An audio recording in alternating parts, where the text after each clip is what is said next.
नमस्कार.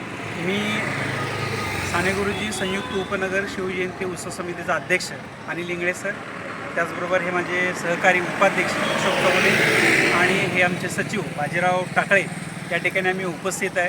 हा उपक्रम या ठिकाणी 2017पासून आदरणीय सारंगधरजी देशमुख साहेब हे या उत्सव समितीचे संस्थापक अध्यक्ष आहेत आणि त्यांच्या मार्गदर्शनातून हा उपक्रम चालू झाला. त्यावेळी 1 लाख शेणीदानाचा उपक्रम सुरुवातीला मी संकल्प केला होता.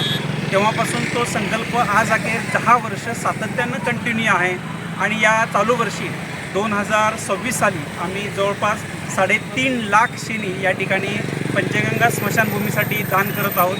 आजपर्यंत या 10 वर्षाच्या सातत्यपूर्ण उपक्रमामध्ये जवळपास 28 लाख शेणी या संयुक्त उपनगर शिवजयंती उत्सव समितीने पंचगंगा स्मशानभूमीसाठी दान केलेले आहे. आणि त्याचबरोबर या काही वर्षापासून आम्ही रक्तदान शिबिर, रक्तदान हे श्रेष्ठदान आहे, ते रक्तदानसुद्धा या निमित्ताने या ठिकाणी करत आहोत.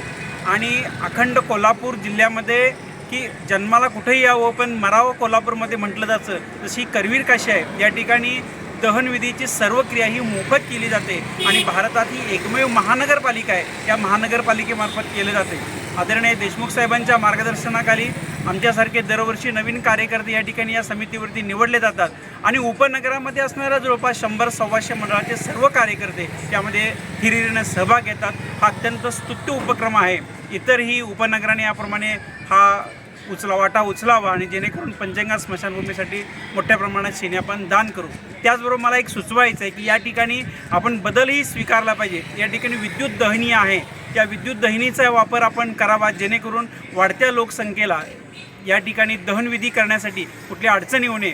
तांत्रिक आणि सांस्कृतिक पद्धतीनं जरी विचार केला तरीसुद्धा कोणाच्या भावना न दुखावता लोकांनी पुढाकार घेऊन त्यामध्येही आपण आपले जे काही क्रिया आहेत त्या क्रिया करून घेतल्या तर बरं होईल. धन्यवाद.